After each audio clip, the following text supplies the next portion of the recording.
facility planning or capital planning update for Sands of Bray. Hey, good evening.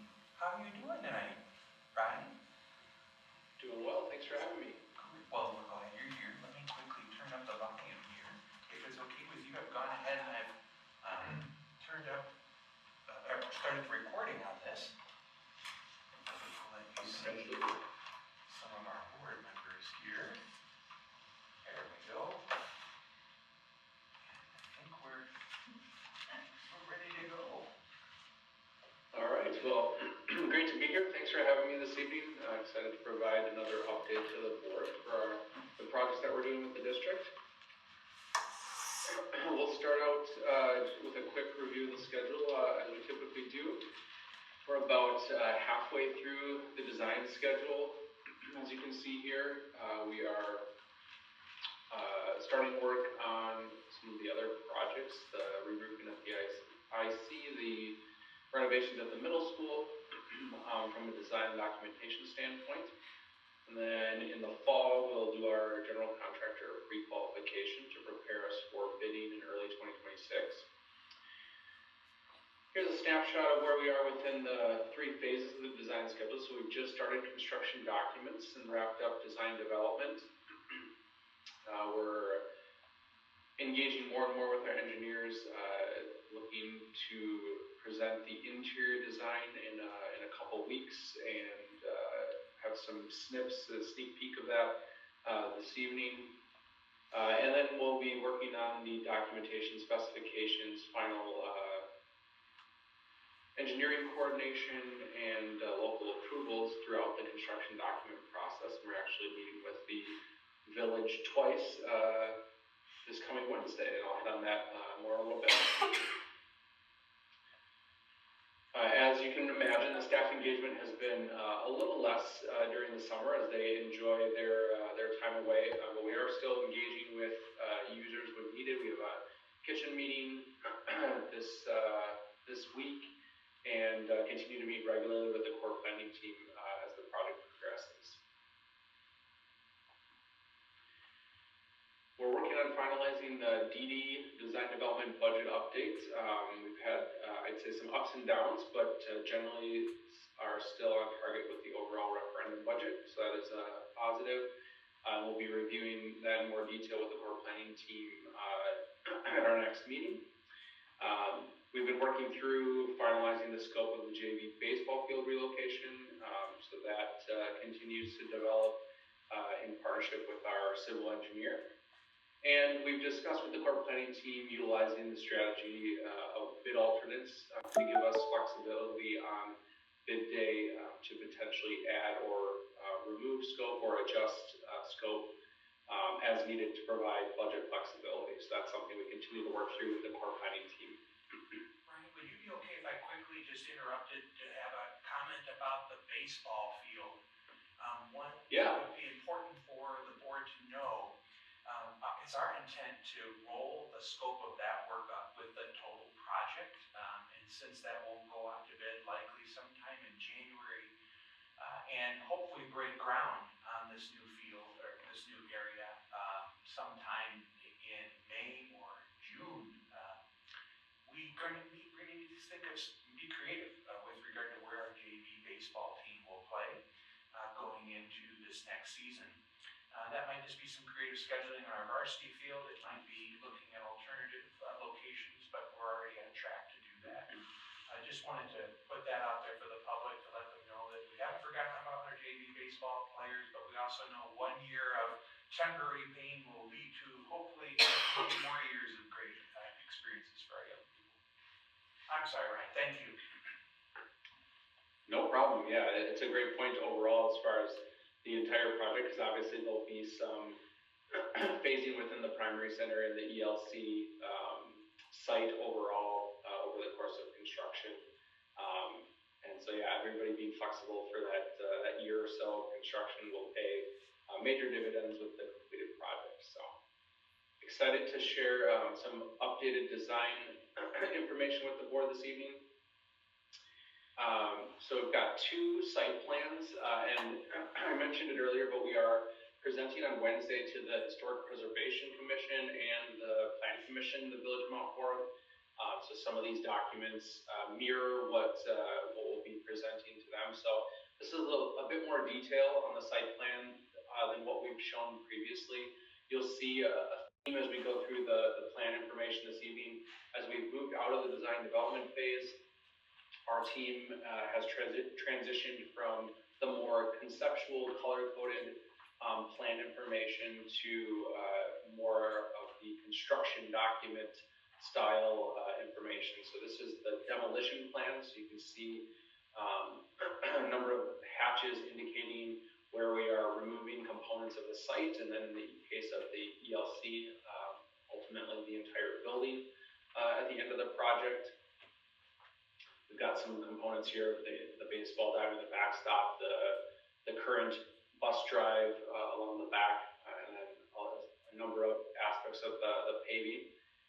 And then this is the most current version of the site layout plan. So, you know, we showed a conceptual version of this. This is the more detailed version from our civil engineer, and then there are a number of other site plan related drawings, grading, utilities. So a lot of layers that go into the overall site design, but this is usually the easiest one for all of us to see. So you can see the components that we've talked about, the new bus drop-off drive, hard surface and soft surface playground, the fencing around the playground to enclose that, our new parent drop-off drive, so that would be 2 lanes of traffic, and then our parking, major fill of parking here in the middle, so that's 68 stalls, and another 27 stalls here in the staff parking lot, so a total of 95 stalls planned currently. We went through a number of iterations and working through with the district team and with Principal Johnson, figuring out the right number of stalls to make sure we're accommodating staff, those that are in the building all day and those that might serve multiple buildings. Other things that will be incorporated are stormwater management and site utilities, so we'll have site lighting and things like that accounted for as well, both on the building and within the parking lot drives. And then you can see here the signage and seating that we've shown and some of the renderings being captured on the site plan as well. Still some detail to finalize as far as sidewalks and things like that, but you can see some of the feedback incorporated here from our various staff conversations. As we shift to the floor plans, I'm not going to spend a whole lot of time on the plans this evening. They haven't changed substantially since the board has seen them previously, but you can see what I mentioned as far as the transition to the more construction document oriented plans, and you're seeing elements of that with these, which are section marks, so kind of slices through the building. If you were to slice a cake and look at the building, these are elevation marks, so that's looking at the flat exterior surface of the building, and then just added detail to the floor plans overall as we move into the documentation phase. We shift up to the second floor, you can see that reflected as well. We're showing some divider curtains in the gym and capturing various scope as far as how we're getting from the existing building elevation and ramping up to our new second floor elevation. The third floor, as you know, fairly minimal. We've got some renovation scope to support special ed and the single occupant toilet room, as well as a breakout area. So this then is the first exterior rendering that you've seen fully colored. So a couple things to walk through here. We've gone through a number of vendors and selections as far as the brick match. So we're trying to come up with a brick match that that complements and ties in well with the existing building. But one of the goals that we've worked through with the core planning team is potentially trying to take out some of the really drastic contrast and focus in on kind of the middle tones. So still having some darker and lighter tones, but maybe taking out some of the almost black colored bricks from the existing building mix. We feel like this is a good balance, and we're working with vendors You can see in this rendering, we've started to add some brick detailing, so some soldier courses and details at the windows, the kind of pilasters that we've shown all along. And then with the metal panel, we've got a couple of different colors. So we've got this more charcoal gray up here. We've got a white color similar to the 2010, 2012 edition at the canopies. And then we've started to play with the patterning within the metal panel. So we're using a box ribbed panel, and we're changing the spacing of those ribs to align with our pilasters and create interest within the metal panel accent material at the second floor. We've got our signage component and those built-in bench areas at the base. And then you can start to see the site plan get incorporated as well. So the sidewalks, the crosswalk, those are still details we're working through with civil as far as speed control and making sure that we are providing signage and things like that. But hopefully you're excited seeing the colored depiction of the addition within existing building in the background here. Now we're going to zoom out a little bit so you can see kind of the full picture. And we created these to also support our dialogue with the Historic Preservation Commission and the Plan Commission this week. So you can see how the addition sits relative to the existing building, how we're trying to have the bricks be a nice complement and match without being able to get the exact match from the various eras of the existing building. A couple things that you can see also are where we're infusing windows into the existing building. So something we worked through in partnership with our structural engineer as they looked at this existing west wall of what is currently the gym and will be the cafeteria. The existing construction did not allow for much more existing openings than what is there today. So we're utilizing one of the openings for the door into the kitchen, and then we're replacing the other door with a window, but we weren't able to add as many windows on the west, and so we've made up for that with a very large window and door combination on the south here, as well as clear story windows along the entire length of the cafeteria. So we're still infusing daylight, which was always the goal within the cafeteria, just in slightly different locations than the original concept. Another thing that this helps is there's quite a bit of grade change along the west side here as you work your way down and around to the north side of the building, where the existing door is that the IT team uses. And if you're familiar with this side of the building, this is not 100% accurate as far as how it is shown relative to the site. There's an area well and some stairs. We're still working through the grading with our civil engineer. There'll likely still be some type of elevation change component at the door of the kitchen that we will likely utilize as a type of loading dock scenario. But by moving the door out of the cafeteria around to the south side here, it helps us as far as the elevation change and having that be a similar elevation to this door here. Now we're swinging around to the east side of the building. You can see on the little site plans here, we're looking, here's your current entry. You can kind of see how we're trying to tie in with the canopy and column language on the new addition. You can see that same brick detailing now on the gym volume, as well as some of the metal panel detailing and language up at the upper portion of the gym. And then we've got a zoomed in view of the playground entry, canopy, and the second floor connection from the existing building to the addition. Next, we're going to jump to, like I said before, some previews of 3D views of the interior of the building.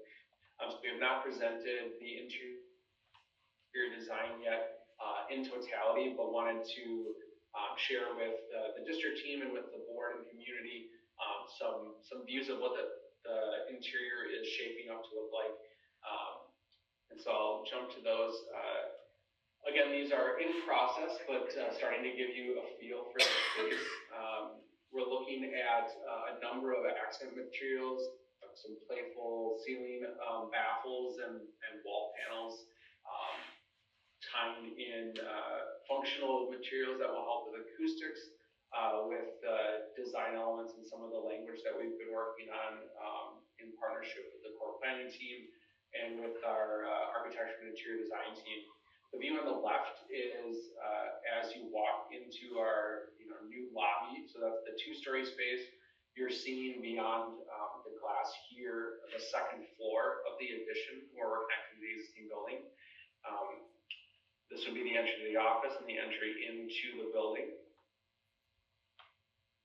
This is the space that you would walk into once you come through the vestibule, so you can see our kind of bridge connection from the existing second floor here to our new second floor. Through this opening here would be the connection to what is currently the gym and will be the cafeteria, and then our open stair to the second floor here. And then this would be the connection to the existing building on the first floor. Again, these are devoid of color and materials, which is intentional. It's trying to give a sense of how these spaces are shaping up in 3D, and then we look forward to coming back in the future with renderings that include materials and color and a bit more entourage and life. Now this is the view from that same commons area as if we've just walked out of the cafeteria and are walking back towards the main entry. So these stairs and ramps in this zone are making up for that elevation change between our current first floor elevation in the academic portion of the building by the library, for instance, or the main entry, and the elevation of the current gymnasium, which is down quite a bit from that elevation. So we're making up for all that in the same zone, and then here's our new open stair connecting to the second floor. So the existing building is on the left, and then our kindergarten second floor classrooms would be to the right. One of the things we've been studying is, as we make our way down the kindergarten hallway on both the first and second floor, it's a long corridor, and we have these moments where we're entering the classrooms or we're entering the cubby areas. We're trying to borrow light where we can, so these are borrowed light windows looking down into the gymnasium. And then you can see we're trying to break up the corridor between a more traditional ceiling and a accent ceiling at the entry to the classrooms, and then you'll see in the next view taking a similar approach with the entry to the cubby alcoves. So trying to kind of break up and create a rhythm between the corridor and those moments of reprieve when we enter the cubby alcoves or we enter our classrooms.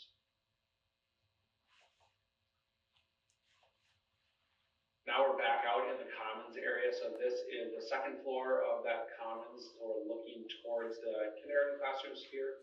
And then here we just walk through those same doors and we're in the breakout area on the second floor, right inside the kindergarten classroom wing. See, Brian, can I interrupt you real quick? Because you guys just did something I thought was very, very adorable.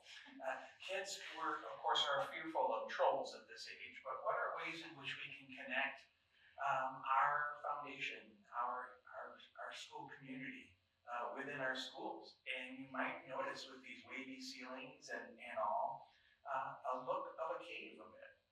And they thought, wouldn't it be neat to introduce some kind of cave of the mountains kinds of ideas in their own structure. And so that's what you're kind of seeing there. To your point, we need to come up with some colors, but I thought it was brilliant. Do you want to comment on that anymore? Sure, yeah. It'll be, I think, more evidence when we get into the color palette, but looking at how do we use neutral tones in some of the landmarks of the Mount Horror area, as well as potentially some playful opportunities, to infuse not only the Mount Horror Viking, but also potentially playful trolls, like Steve said. So kind of blending a neutral palette with some pops of color. Obviously, Mount Horror some other primary colors. But yeah, that was some of the inspiration behind the organic forms within the ceiling baffles was, and the light fixtures as far as some, loose and playful interpretations on some forms you might see in caves, for instance. So yeah, excited to build on that more as we finalize the interior design presentation, and then show what that looks like with color and pattern infused into these views when we come back.